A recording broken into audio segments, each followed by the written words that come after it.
सरदार मनमोहन सिंह जी को भी उनकी पगड़ी को लेकर, धर्म को लेकर बहुत गालियां दी।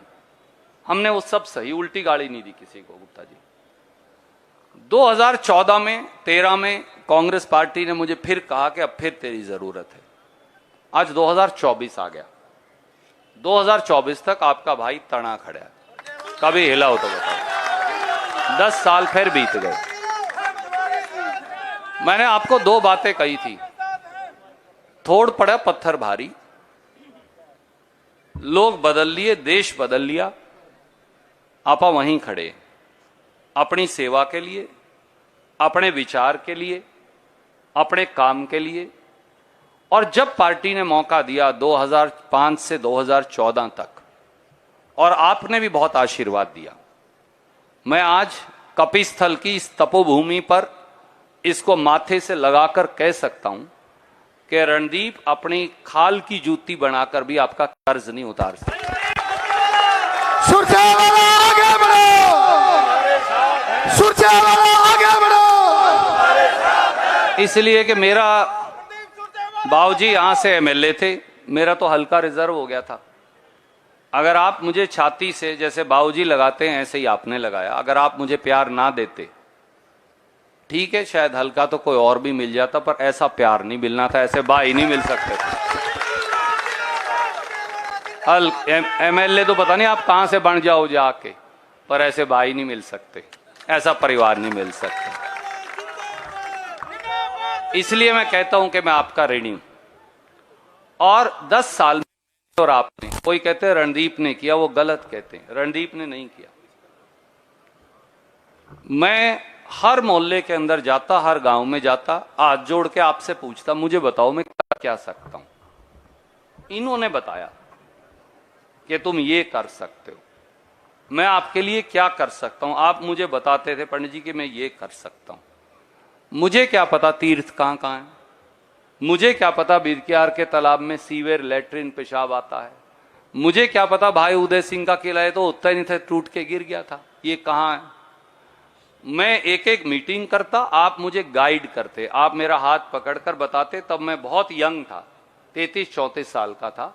आपने मुझे बताया। ये जो छोटे भाई खड़े हैं, इनमें से भी कई दरखास्त देके अपनी अपनी राय देते।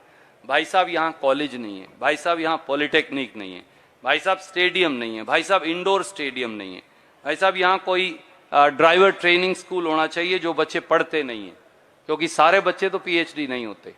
भाई साहब यहाँ पर कोई फार्मेसी टाइप कोई कॉलेज खोलो, यहाँ नर्सिंग कॉलेजेस खोलो, एक यूनिवर्सिटी खोलने की कोशिश करो, बड़ा अस्पताल खोलो। कोई गरीब रविदासिया वाल्मीकि बैकवर्ड है, उसका इलाज नहीं हो सकता, कैसे होगा। आपने मेरा हाथ पकड़ के बताया और हमने मिलकर इस शहर को सजाया। इस शहर के आप उतने ही मालिक हो जितना मैं हूं, बराबर की अपनी मलकियत है। उनकी भी जो यहां नहीं आए, उनकी भी जो अपनी पर्ची नहीं देते, उनसे भी अपने सीख लिया। और मैं आज आपसे एक बात कहने आया हूं, 10 साल में हर घर के अंदर ना, मैं हमेशा कहता हूं एक मंदिर होता है। मेरे यहां भी मेरी माँ, क्योंकि घर में बड़ी या तो माँ या बाप या घर में जो बहू भाभी होती है वो ही रखती है मंदिर। तो नरवाणा में भी घर में मेरी माँ ने, जब से मैं पैदा हुआ हूं देखता हूं, एक आड़ा है हमारे यहाँ, उस आड़े में वो सारी अपनी मूर्ति रखती हैं, वहीं वो किताब रखती हैं पाठ करने वाली, वहीं धूप रखती है, वहीं करती है पूजा। अपने इस मकान में जो किसान भवन है, यहाँ मंदिर नहीं, इसलिए कि पिताजी ने, जब पहली बार मैं आया, उन्होंने कहा यह मंदिर मत बनाना। मैंने कहा जी क्यों, आपको मंदिर से कोई समस्या है? बोले ना, मैं पूरे शहर को तेरा मंदिर बनवाना चाहता हूं, नहीं तो तू एक आड़े को सजाएगा या एक कमरे को सजाएगा, फिर भूल जाएगा कि ये शहर मंदिर है। 102 शिव मंदिरों की ये कपिस्थल की तपोभूमि, हनुमान जी की उत्पत्ति वाली, जहां मां अंजनी ने सूर्य भगवान का तेज लिया था, ये तपोभूमि। भगवान श्री कृष्ण जिस मंदिर के तट पर आपके पीछे पूजा करके वो कुरुक्षेत्र की गाथा लिखने के लिए जाते थे, वो तपोभूमि। इसका तो हर कण मंदिर है, इसका तो हर व्यक्ति मंदिर है। इसमें एक आड़ा मंदिर कैसे हो सकता है? मंदिर तो हमारे बहुत हैं, उनको तो हम सजाते हैं, वो खाटू श्याम जी का हो, वो साईं बाबा जी का हो, वो शिव जी का हो, वो हनुमान जी का हो, वो देवी माँ का हो, वो अंबिकेश्वर जी माँ का हो, वो तो हम सजाते हैं। पर इस शहर के हर कोने को अगर नहीं सजाएगा तो इसलिए मैं ये कहता हूं कि ये शहर जो है मेरे लिए तो मंदिर है, और मंदिर मान के सजाया। आज 10 साल जब इस शहर की को कूड़ेदान बनता देखते हैं, जब इस शहर की व्यथा और लूट देखते हैं, जब इस शहर के हर कोने पर भ्रष्टाचार देखते हैं, जब इस जिले को लूटता हुआ देखते हैं, जब गांव को टूटता हुआ देखते हैं, जब सड़क और बिजली की टूटी हुई व्यवस्था को देखते हैं, तो मुझे ऐसे लगता है कि किसी हमलावर ने मेरा मंदिर तोड़ दिया हो। सुरजेवाला आगे बढ़ो, हरियाणा के दीप की आदित्य सुरजेवाला जिंदाबाद। इसलिए मेरे बुजुर्गों, मेरे काका ताऊओं, मेरे भाइयों, मेरे साथियों, बात इलेक्शन की नहीं है अकेले। बात जो लोग मंदिर को तोड़ दें, जो लोग मंदिर में कचरा फेंक दें, जिनको ये मालूम ना हो कि इस शहर के हर मिट्टी के कण में भारत की संस्कृति का इतिहास छिपा है, जिनको आपकी व्यथा और तकलीफ दिखती ना हो, जिनको ये मालूम ना हो कि जब तक आप शक्तिनगर और हरसोड़ा बस्ती को, जब तक आप ओड बस्ती को और कोड़ेखां बस्ती को, जब तक आप खुराना रोड से लेकर और सुभाष नगर तक इन मेहनत कशों की बस्ती को नहीं सजाओगे, मंदिर नहीं सज सकता। ये शहर इस सड़क का नाम नहीं, ये सड़क हमारी गरीब भाट बस्ती और रेलवे लाइन के साथ वाली वाल्मीकि बस्ती का नाम भी है। जब तक हम एक एक गरीब के मोहल्ले में जाकर, एक एक SC-BC मोहल्ले के अंदर जाकर, एक एक मेहनत कश बगैर भूमि के यहां मेहनत करते हमारे साथ इस शहर को बनाते, हर घर में जाकर मेहनत नहीं कर पाएंगे, हर घर को नहीं सजा पाएंगे, उनकी जरूरियात को नहीं पूरा कर पाएंगे, ये शहर नहीं बच सकता। जब तक आप में से एक आदमी भी तकलीफ में रहेगा गांव और शहर में, यह शहर मंदिर नहीं बन सकता। मैं इसलिए आपको एक बात कहना चाहता हूं काका, मैंने 5-7 इसलिए दिए, सारी मेरे को 138 की 138 बस्तियों के नाम मौजूद याद हैं, चिंता मत करो। मैं आपसे इसलिए एक ही बात हाथ जोड़ के कहना चाहता हूं, आपके जोश का स्वागत है। बहुत सारे साथी ये कह देते हैं, और मैं उनका आदर करता हूं हाथ जोड़ के, कि भाई साहब हम जीत गए, या भाई साहब हम इतने मार्जिन से जीत रहे हैं, या भाई साहब इतने से। मैं आप सबका हाथ जोड़कर स्वागत करता हूं, पर मैं एक बात कहना चाहता हूं, ये चुनाव एक केवल पड़ाव है। पहले इस पड़ाव को जीतिए, उसके बाद विकास और तरक्की का असली पड़ाव उसके बाद शुरू होगा। और मैं आपसे एक दरख्वास्त और करता हूं, केवल हमें इस शहर को या इस हलके को नहीं सजाना। पता है मुझे इलेक्शन में कैंडिडेट्स को ये कहते हुए डर लगता है, हमें पुंडरी को भी सजाना है, ढांड को भी सजाना है, कलायत को भी सजाना है, गोला चीका को भी सजाना है, सीवन को भी सजाना है।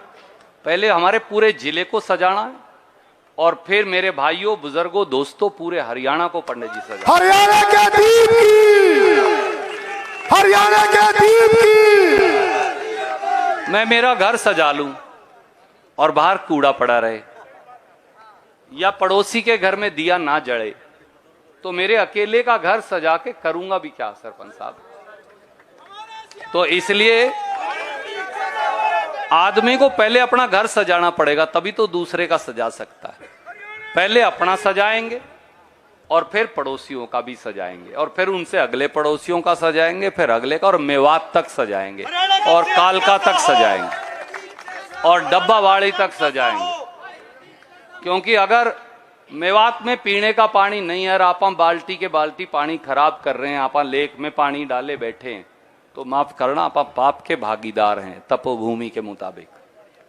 अगर यमुनानगर वाले डार्क जोन में जी रहे हैं, कुरुक्षेत्र के किसान को ट्यूबवेल नीचे कुआं खोदने की इजाजत नहीं मिल रही, पेवा वाले बेचारे मरे पड़े हैं क्योंकि उनके सारे ट्यूबवेलों पे बैन लगा दिया।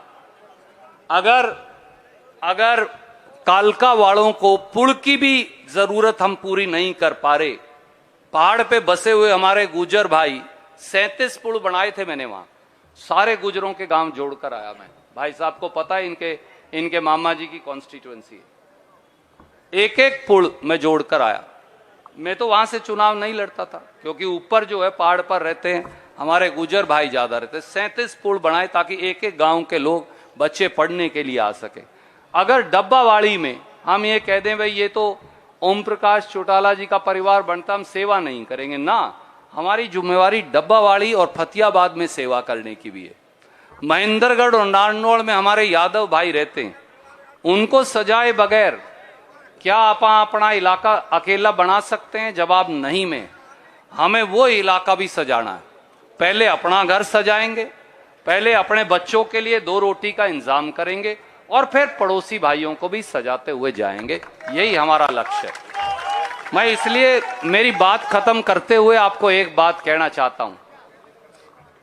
चुनाव का नतीजा आएगा 8 तारीख को, चुनाव संपन्न होगा 5 तारीख को 5 बजे के बाद जब आखिरी वोट डलेगी। मैं आपसे हाथ जोड़कर कहता हूं, अपने कई विरोधी बौखलाए हुए हैं, कई विरोधी गुस्से में हैं, कई विरोधी पीड़ा में, उनके गुस्से, बौखलाहट और पीड़ा की तरफ ध्यान मत दीजिए। अपना काम है काम करना, उनका काम है गाली देना।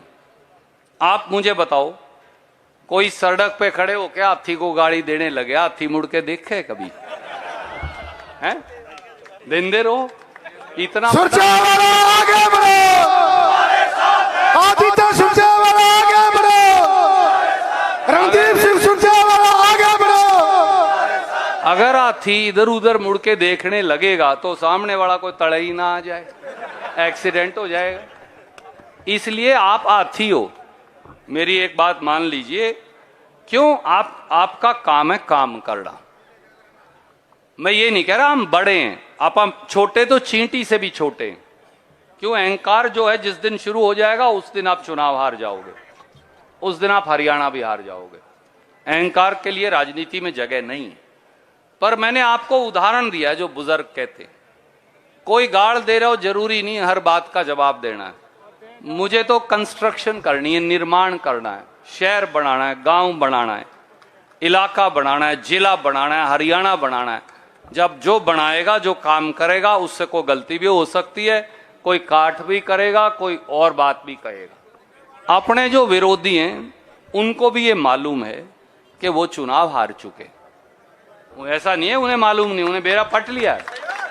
सुरजेवाला आगे बढ़ो, हरियाणा के क्यों? लोग शीशा है वो बता देते हैं। तो मैं आपसे हाथ जोड़ के कहता हूं, एक एक घर, वार्ड का कोई घर, चाहे वो अपने खिलाफ है चाहे वो अपने हक में, 3-3 बार हर घर में आपको मत्था टेकना है। मेरी हाथ जोड़ के विनती है। गांव में कोई बिरादरी, हाँ मैं अभी बताता हूं, वो भी मैं अभी कहने वाला हूं, सही कहने लग रहा है। एक एक गांव में कोई घर किसी गरीब का, किसी किसान का, किसी बैकवर्ड भाई का ना रहे, जहां हमारे साथी जाकर मत्था टेक कर पर्ची मांग के ना आए। तीसरी बात, भाई साहब ये कह रहे थे जो मैं सहमत हूं, बहुत सारे साथी काम के सिलसिले में बाहर गए हुए हैं हर गांव से, वार्ड से। उनकी एक लिस्ट बना लीजिए, जो गांव में ड्यूटी पे लगा रखी है टीम उनको दे दीजिए, ताकि हम उन्हें रिक्वेस्ट करके इलेक्शन से 1 दिन पहले ला सकें। ये सही कह रहे हैं। बिटिया भी किसी की शादी होगी, वोट यही है, वोट नहीं अभी कटवाई, तो हम ससुराल वालों को, दामाद को रिक्वेस्ट करेंगे कि जी आप खुद नहीं आ सकते तो कम से कम आप गाड़ी दे के बिटिया को हमारी को भेज दो, वोट डाल के घंटे बाद चली जाए।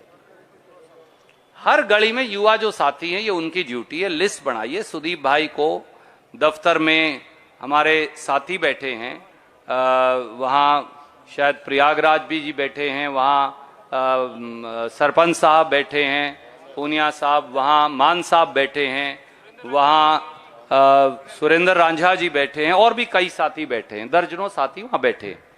तो उनको दे जाइए ताकि उनसे हम रिक्वेस्ट करके उन्हें बुला लेंगे। मैं आपसे एक ही बात कह के मेरी वाणी को विराम दूंगा। मेरी आपसे हाथ जोड़कर विनती है, होश नहीं खोना इस चुनाव में, जोश जरूर। और एक पर्ची भी, पिछली बार आप क्यों चुनाव हारे, जैसे 4 वोट थी घर में, 1 वोट दूसरे बूथ पे चली गई, या बुजुर्ग थोड़े बीमार थे, सोचा यार रणदीप तो जीत रहा है, कोई नहीं, बूढ़े की टाल मारो, या बिटिया की वोट अगले बूथ पे चली गई, डलवाने नहीं गए। मैंने बाद में गिनवाई, शहर में लगभग 4000 ऐसी वोट हमारी बगैर डले रही भाई साहब, और गांवों में भी 2-3 हजार वोट ऐसी बगैर डले रहेगी। 5-6 हजार वोट और आती भाई साहब अगर आप ये डलवा लेते तो। बाहर गई हुई, और जो आप घर छोड़ा है इसलिए कि सुस्ती होगी, भाई दोबारा कहां जाएगा। तो मेरी आपसे ये हाथ जोड़ के विनती है, ये चुनाव होश से भी लड़ना है, जोश के साथ साथ हमें प्रेम से लड़ना है, सदाचार से लड़ना है। आइए मिलकर, जैसा आपका अजीज आदित्य कह रहा था, कैथल को हरियाणा का शाइनिंग स्टार बनाना है,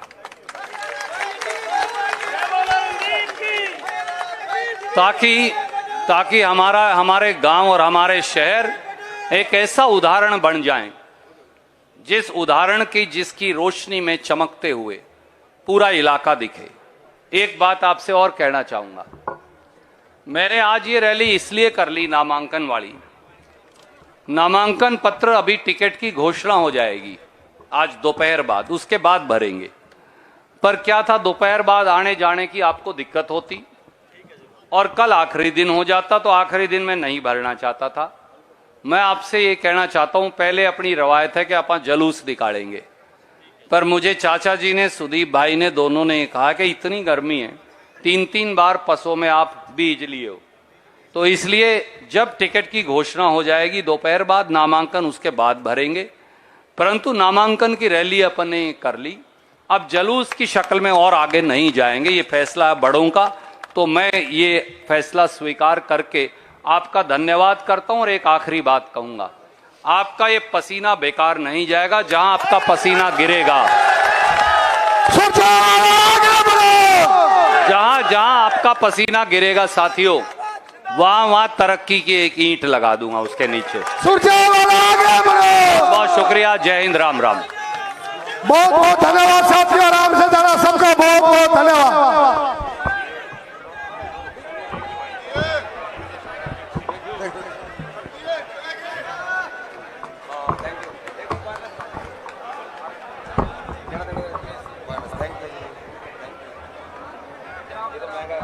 छोड़ देगा, नहीं छोड़